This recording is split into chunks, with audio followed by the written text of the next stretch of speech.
का हमारा पहला सवाल है, हाल ही में यूनाइटेड नेशन सिक्योरिटी काउंसिल या इसे आप हिंदी में कह सकते हैं संयुक्त राष्ट्र सुरक्षा परिषद, जिसकी अध्यक्षता 2 सालों के लिए भारत के पास है, तो इसमें किस देश ने हिंसा को समाप्त करने के लिए पहली बार प्रस्ताव पारित किया है? राइट आंसर हो जाएगा इसका म्यांमार। इस क्वेश्चन को हम एकदम बेसिक से समझ लेते हैं। देखिए, म्यांमार में जब सेना का शासन आया था लगभग 2 साल पहले, हिंसा का मतलब आखिरी हद वाली जो हिंसा होती है ना, ये म्यांमार में देखने को मिली थी, लेकिन मोस्टली देश इस पर चुप्पी साधे हुए थे। लेकिन अब यूनाइटेड नेशन सिक्योरिटी काउंसिल की बैठक में इस बात का मतलब ये टॉपिक उठा म्यांमार का, और यहाँ हिंसा को समाप्त करने के लिए एक प्रस्ताव पारित किया गया है। पूरा मुद्दा क्या था एकदम बेसिक से मैं आप लोगों को बता देती हूँ। म्यांमार की एक लोकप्रिय नेता है आंग सांग सूकी। आंग सान सूकी, इनकी इमेज तो नहीं रख पाई हूँ, लेकिन थोड़ा बहुत इनके बारे में मैं आप लोगों को बता देती हूँ। देखिए, इनकी हिस्ट्री इनके पिताजी से आप रिलेट करेंगे। इनके जो पिताजी थे, आंग सान इनका नाम था। इन्होंने बर्मा की आजादी के लिए काफी लड़ाइयां लड़ी थी। बर्मा यानी कि वही म्यांमार को पहले बर्मा के नाम से ही जाना जाता था, और आजादी के लिए इन्होंने मतलब बर्मा की आजादी के लिए सेकेंड वर्ल्ड वॉर में जापानियों से हाथ मिलाया था। और इसके बाद 1947 में ब्रिटेन से म्यांमार के आजादी की मांग की, और बाद में फिर उसी साल उनकी हत्या कर दी गई। अब इनकी हत्या हो गई, तो इनकी जो बेटी थी आंग सांग सूकी, इनका पालन पोषण इनकी माँ ने किया था। ये राजनीति में काफी समय से एक्टिव थी और काफी संघर्ष किया है इन्होंने अपने जीवन में। इसके लिए इन्होंने 1991 में यानी कि 1991 में इन्हें शांति का नोबेल पुरस्कार भी इन्हें दिया गया था। अब यदि हम आए 2015 की, क्योंकि कहानी ना ये सब चुनाव से ही शुरू हो रही है। 2015 में यहाँ जब नेशनल लीग फॉर डेमोक्रेसी का ये नेतृत्व कर रही थी, और फिर इसके बाद इन्होंने चुनाव में जीत हासिल की। एक बार तो जीत गई, जब दूसरी बार ये चुनाव में जीती 2015 के बाद, जब ये 2020-21 में चुनाव जीती, तब ये बात यहाँ की सेना को बर्दाश्त नहीं हुई। इन्होंने मतलब यहाँ की सेना ने ही इन पर यह आरोप लगाया कि इन्होंने चुनावों में धांधली करके ये जीत हासिल की है और नियमों का पालन नहीं किया है। इसके बाद इन्हें पद से हटा दिया गया, जेल में डाल दिया गया, और इनके जितने भी सपोर्टर्स थे इन्हें भी जेल में डाल दिया गया। लगभग 2 साल होने जा रहे हैं ये जेल में ही है। अब आप लोगों के दिमाग में ये सवाल आ रहा होगा, क्या कि किसी भी देश की सेना के पास इतनी पावर होती है कि क्या वो उस देश के नेता को गिरफ्तार करके जेल में डाल सकता है? देखिए, म्यांमार का संविधान ही यही कहता है। क्या कहता है कि यदि सेना को कभी भी लगे कि यहाँ चुनाव में किसी तरह की धांधली हुई है, गलत तरीके से चुनाव हुआ है, तो वो सत्ता की बागडोर अपने हाथ में ले सकती है। तो उसी नियम का पालन करते हुए, संवैधानिक नियम का पालन करते हुए, मतलब यहाँ की सेना ने जो हवाला दिया और यहाँ की नेता आंग सांग सूकी को गिरफ्तार कर लिया, और इसके बाद फिर यहाँ म्यांमार में काफी ज्यादा हिंसा देखने को मिली थी। तो अब आंग सांग सूकी के पक्ष में यानी कि इनके हित में यूनाइटेड नेशन सिक्योरिटी काउंसिल में ये मुद्दा उठा है कि इस देश में यानी कि म्यांमार में हिंसा को समाप्त करने के लिए एक प्रस्ताव लाया जाना चाहिए। अब इस परिषद में जो मतदान हुआ यानी कि वोटिंग हुई, इसमें चाइना रशिया तो शामिल नहीं थे, और इसमें 12 सदस्यों ने इसके पक्ष में वोट किया है। प्रस्ताव में सभी पक्षों को मानवाधिकार, मौलिक स्वतंत्रता और कानून के शासन का सम्मान करने के लिए कहा गया है। तो यह है पूरा म्यांमार का मुद्दा। म्यांमार की लोकेशन इंडिया के नक्शे में आप देख सकते हैं। टोटल 4 भारतीय राज्य है जो कि म्यांमार से सीमा साझा करते हैं। स्टार्टिंग में यानी कि सबसे ऊपर में तो है अरुणाचल प्रदेश, जो कि भारत का सबसे पूर्वी राज्य है। नीचे इसके हो जाएगा नागालैंड, फिर हो जाएगा मणिपुर, और फिर हो जाएगा मिजोरम। ये 4 भारतीय राज्य हैं जो कि म्यांमार से सीमा साझा करते हैं। भारत और म्यांमार के बीच में जो पर्वत है, ये है अराकान योमा पर्वत, जिसकी सबसे ऊंची चोटी विक्टोरिया है। इसी के माध्यम से भारत और म्यांमार अलग होते हैं। इसकी कैपिटल हो जाएगी नायपीडो। म्यांमार की कैपिटल नायपीडो। करेंसी यहाँ की क्यात हो जाएगी। ठीक है। और हाँ, बस इतना ही डिस्कशन काफी था। अदर ऑप्शन के बारे में हम डिस्कस कर लेते हैं। यूक्रेन, तो यूक्रेन से भारतीयों को निकालने के लिए, मतलब जब यहाँ रसिया यूक्रेन कॉन्फ्लिक्ट चर्चे में था, इस दौरान वहां जो भारतीय फंसे हुए थे उन्हें निकालने के लिए भारतीय सेना के द्वारा, मतलब भारत के द्वारा जो ऑपरेशन चलाया गया था, इसका नाम था ऑपरेशन गंगा। सेम वैसे ही अफगानिस्तान में फंसे भारतीयों को निकालने के लिए उस समय जो ऑपरेशन चलाया गया था, इसका नाम था ऑपरेशन देवी शक्ति। इसराइल से हाल ही के दिनों में क्या हम लोगों ने पढ़ा है कि दोबारा से यहाँ के जो पूर्व प्राइम मिनिस्टर थे बेंजामिन नेतन्याहू, इनकी सत्ता में वापसी हो चुकी है। अगला प्रश्न है, हाल ही में किस देश के राष्ट्रपति ने समलैंगिक विवाह कानून पर हस्ताक्षर कर दिए हैं? तो ये हस्ताक्षर अभी हाल ही में किए गए हैं अमेरिका के राष्ट्रपति जो बाइडेन के द्वारा। तो ये जो कानून है, ये समलैंगिक और अंतरजातीय विवाहों के लिए वैधानिक अधिकार स्थापित करता है। इसका इस कानून के माध्यम से मतलब आधिकारिक रूप से 1996 यानी कि 1996 के विवाह अधिनियम को ये निरस्त कर देता है, जिसमें कि विवाह को एक पुरुष और महिला के बीच में परिभाषित किया गया था। कैसे? कि एक जो पुरुष है, ये महिला से ही विवाह कर सकता है, या एक जो महिला है, ये केवल पुरुष से विवाह कर सकती है। अभी यहाँ जो बिल लाया गया है, मतलब कि अब तो पारित ही हो चुका है, इसमें ये कहा गया है कि समलैंगिक विवाह, या हम कह सकते हैं सेम जेंडर मैरिज।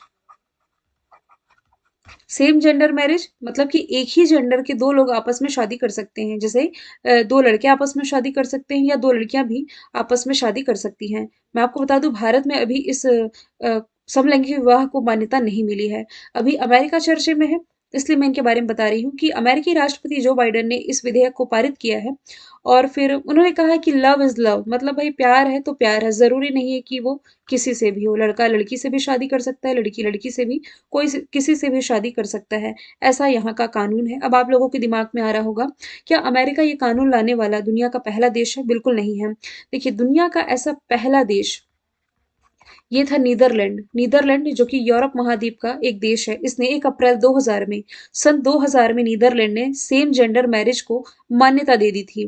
ठीक है, मोस्टली ना समलैंगिक विवाह को मान्यता देने वाले जो मोस्टली देश हैं, या तो ये दक्षिणी अमेरिकी देश है, अमेरिकन देश है, या तो फिर ये यूरोपियन देश हैं। अभी भारत में ये कानून नहीं लाया गया है। टोटल यदि मिलाकर के देखा जाए तो दुनिया के 32 देश ऐसे हैं जहां सेम जेंडर मैरिज ये वर्क कर रहा है। ठीक है। अमेरिका की capital Washington DC, currency US dollar, president Joe Biden, vice president Kamala Harris हो जाएगी। साइबर सिक्योरिटी के मामले में जो देश टॉप पर है ये अमेरिका है, इंडिया की रैंकिंग इसमें 10वीं है। ब्रिटेन में कौन सा बिल लाया गया था? Right to repair bill. ये 1 साल हो गए हैं इसे लाए हुए, तो अब आप लोगों को रट चुका होगा, right to repair bill. New Zealand में तंबाकू नियंत्रण के लिए सख्त कानून लागू किया जा रहा है। और जापान में साइबर बुलिंग के खिलाफ, मतलब कि जैसे मान लो हम फेसबुक में या इंस्टाग्राम पर, किसी भी ऑनलाइन सोशल प्लेटफॉर्म पर किसी के ऊपर यदि कोई कमेंट करते हैं ना, और यदि उस व्यक्ति को बुरा लग जाता है, तो ये भी साइबर अपराध की कैटेगरी में आएगा। ऐसा जापान के एक बिल में कहा गया है। अगला प्रश्न है, हाल ही में नई दिल्ली में हॉकी वर्ल्ड कप ट्रॉफी का अनावरण किसके द्वारा किया गया? तो रिसेंटली जो अनुराग ठाकुर है, जो कि प्रेजेंट टाइम में हमारे खेल मंत्री हैं, इनके द्वारा दिल्ली में हॉकी वर्ल्ड कप ट्रॉफी का अनावरण किया गया है। अब आपको कुछ याद आना चाहिए कि 2023 में, यानी कि अगले साल, हॉकी मेंस वर्ल्ड कप ये ओडिशा होस्ट करने जा रहा है। ओडिशा के भुवनेश्वर और राउरकेला में इसका आयोजन किया जाएगा।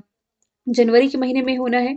इसी राउरकेला में दुनिया नहीं, भारत का हम कहेंगे, भारत का सबसे बड़ा हॉकी स्टेडियम, जो कि बिरसा मुंडा के नाम पर है, 20,000 लोगों की बैठक क्षमता वाला स्टेडियम है, ये यहीं स्थापित किया गया है। और इंटरनेशनल हॉकी फेडरेशन के द्वारा ये आयोजन किया जाता है, जिसकी स्थापना 1924 में लॉजन स्विट्जरलैंड में हेडक्वार्टर। तैयब अकराम इसके अध्यक्ष हो जाएंगे। नरेंद्र मोदी ने, आप लोगों को याद है चेन्नई में शतरंज जो 44वां शतरंज ओलंपियाड हुआ था, इसमें मशाल रिले का शुभारंभ प्राइम मिनिस्टर नरेंद्र मोदी ने किया था। अभी जो फीफा वर्ल्ड कप की ट्रॉफी रही, फीफा वर्ल्ड कप कहाँ हुआ 2022 का? कतर में। इसकी ट्रॉफी का अनावरण दीपिका पादुकोण ने किया है। और ज्योतिरादित्य सिंधिया का तो कल ही मैंने बताया था कि इन्होंने भारत का पहला ग्रीन स्टील ब्रांड, जिसका नाम है कल्याणी फेरेस्टा, ये लॉन्च किया है। अगला प्रश्न है, हाल ही में किस राज्य का मोढेरा सूर्य मंदिर यूनेस्को के अस्थायी सूची में शामिल हुआ है? तो देखिए, गुजरात में स्थित है ये मोढेरा सूर्य मंदिर, इसे यूनेस्को के अस्थायी सूची में शामिल किया गया है। और इसके अलावा दो अन्य स्थल हैं। गुजरात का एक तो वडनगर भी है, और त्रिपुरा का उनाकोटी। उनाकोटी की चट्टानों को काटकर जो मूर्तियां बनाई गई हैं, ये 3 चीजें इसमें शामिल है। तीनों की इमेज मैंने लिखी है। ये गुजरात का मोढेरा सूर्य मंदिर, ये वडनगर, और ये त्रिपुरा की जो मूर्तियां हैं ये इसमें शामिल हैं। मोढेरा गांव के बारे में यदि बात करूं तो इसका जो निर्माण है 11वीं शताब्दी में चालुक्य राजा भीम प्रथम के शासनकाल में हुआ था। पुष्पावती के नदी के किनारे बसा हुआ है। और 2014 यानी कि 2014 में यूनेस्को के विश्व धरोहर स्थल इसे बना दिया गया था। अब गुजरात में स्थित है, तो गुजरात के 3-4 क्वेश्चन, 3 ही लेते हम जो कि चर्चे में थे। मेहसाना, मेहसाना का जो मोंढेर जिला है, मुंढेरा मैं कई बार कह देती हूँ, मांढेर भी कह देती हूँ, है ना। मुंढेर जिला जो है ये 24/7 मेहसाना का मोंढेर गांव, ये 24/7 सौर ऊर्जा से संचालित भारत का पहला गांव बना है।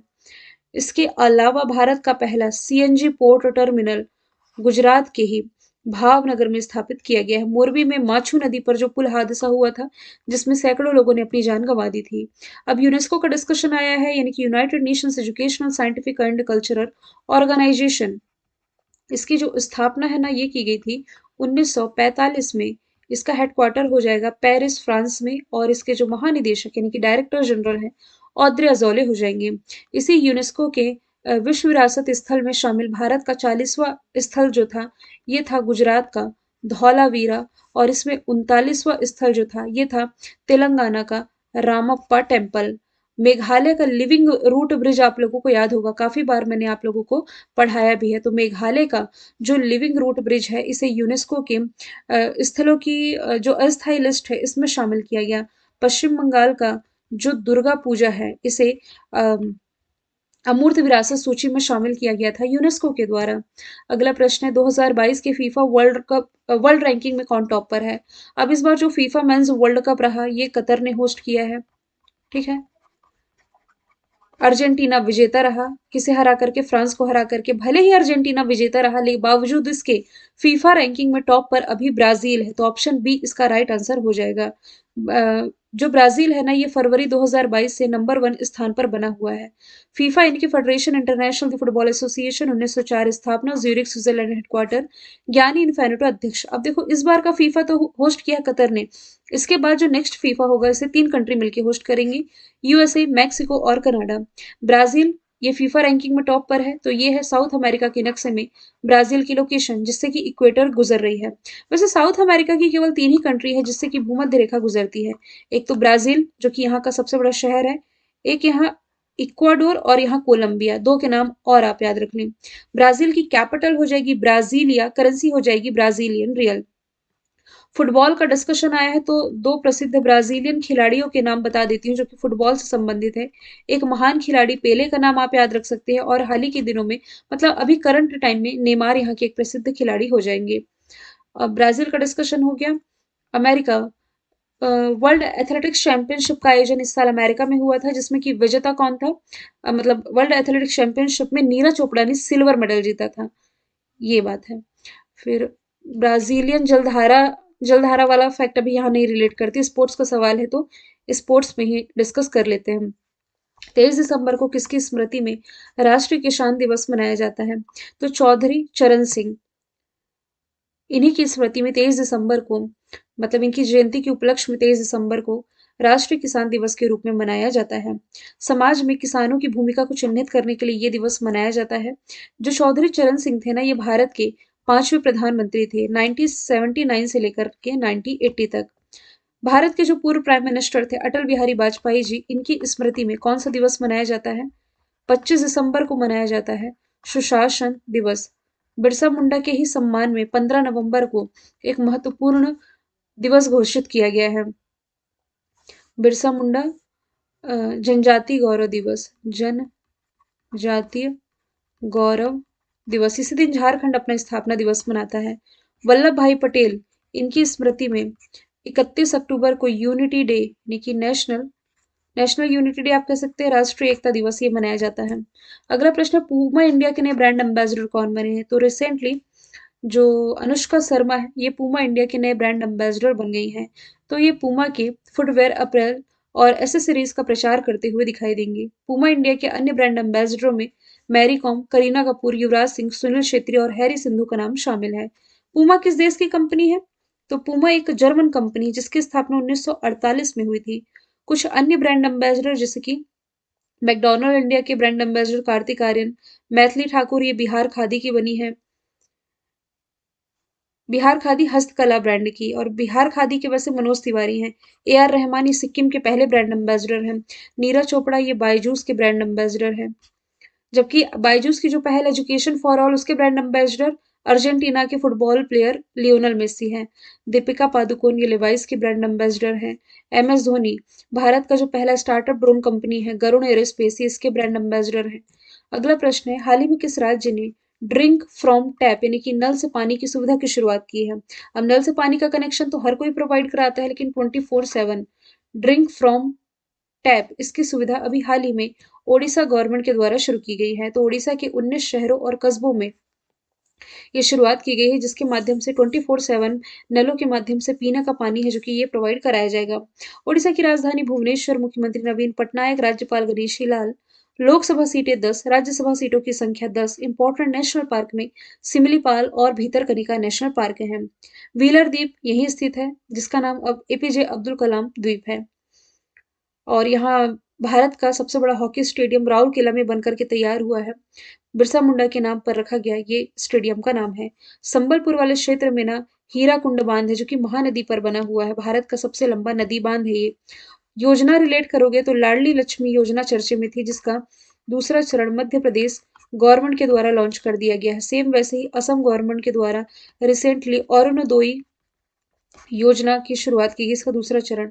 हरियाणा में स्टूडेंट के लिए रिसेंटली चिराग योजना की शुरुआत की गई है। ओडिशा में तो मो बस सेवा, मो साइकिल सेवा, मो परिवार सेवा, Sunetra scheme, Kalia scheme, Balram scheme, ये सभी आप रिलेट कर सकते हो। लास्ट का प्रश्न मैंने रिवीजन में रखा है कि एनएससी द्वारा ए ग्रेड पाने वाला एकमात्र विश्वविद्यालय कौन बना है भारत का? तो ये बन गया है गुरु नानक देव यूनिवर्सिटी, जो कि कहाँ स्थित है? अमृतसर में। ये क्वेश्चन हालांकि सॉल्व करवा चुकी हूँ मैं आपको। जैन यूनिवर्सिटी ये है बैंगलोर में, जो कि खेलो इंडिया यूनिवर्सिटी, माफ कीजिए, खेलो इंडिया यूनिवर्सिटी गेम्स के अभी तक 2 एडिशन हो चुके हैं, जिसमें कि पहले एडिशन में टॉप पर है पंजाब यूनिवर्सिटी चंडीगढ़, जबकि दूसरे एडिशन में टॉप पर हो जाएगी जैन यूनिवर्सिटी चंडीगढ़, जैन यूनिवर्सिटी बैंगलोर, माफ कीजिए। बनारस हिंदू विश्वविद्यालय 125 स्मार्ट क्लासरूम वाला दुनिया का पहला